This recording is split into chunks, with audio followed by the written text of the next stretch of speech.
Thank you, Madam Speaker, and thank you to my colleague from St. Paul and to all my colleagues from Minnesota.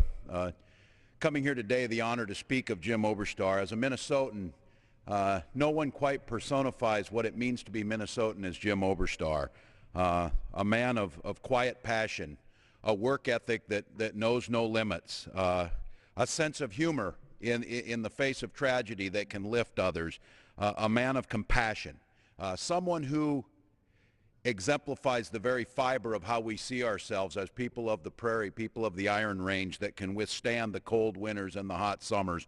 But something that Jim Oberstar, I think, taught me more than anything else, and today coming to talk about him, it's never about looking backward. It's always about looking forward. Someone who spent their lives to create a better tomorrow, a champion of the future and a champion of progress. No one in this Congress has had a more profound impact on me as a high school social studies and history teacher than Jim Oberstar. Someone who understands the importance of history for what it means.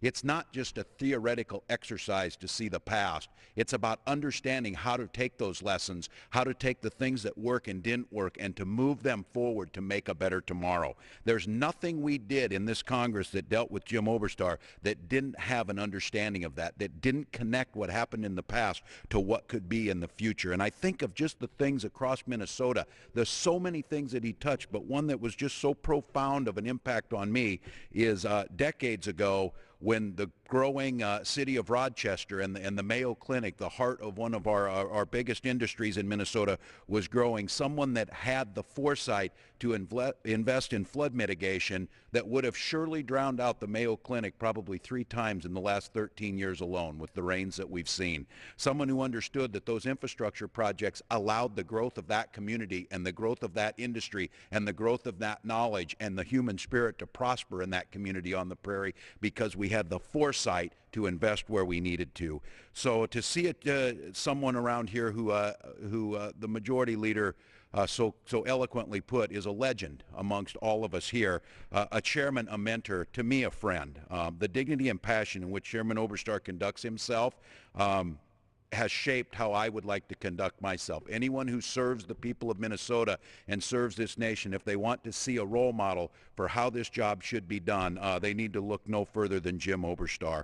He gets remembered a lot, I notice, for transportation issues, but I would have to say the transportation issues were a means to an end. The end was always working for working families, making life better for those people. A man who understood hard work, who came from a family that worked in the mines, that understood what needed to be done to get a day's work, but understand how those jobs could sap life out of people, who could take lives, they could be unsafe. Someone who spent a lifetime making sure that a worker could go with dignity, earn a day's wage, but not be subject to toxic chemicals, not be subject to unsafe working conditions, and have the opportunity to earn a living wage and to have some health insurance and maybe a retirement for them when they got done with those years of hard work. That type of work ethic and that type of focus is something that, as I said again, has profoundly impacted me. And I think all of us saw it here, what a lifetime of experiences, a lifetime of work in this Congress came on that day in August 2007 when the tragedy of the I-35 bridge falling down. I think for many Minnesotans, myself included, to see that rock of someone who knew this issue better than anyone in this country stand firmly and said, we will not allow this to happen again. We will rebuild this bridge. It will be better than it was. Commerce and safety and infrastructure will move forward. And for me, that was a moment that will always stick with me. But I think, again, going back to understanding the history, I saw some of the transcripts, I believe it was 1987, when Jim Oberstar took in a hearing talking about substandard bridges, predicting that someday we would see one of these bridges fall, causing great loss of life. That's what a true leader does, predicting the future, seeing what needs to be done to avert those things. And so,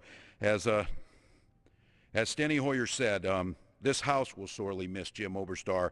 This country has lost an incredible leader in this House, but has not lost that leader. That voice will continue on. It shapes each and every one of us. That passion, that insight that you brought to the table, Jim Oberstar, will live on in anyone who serves here. And for that, I thank you. I yield back.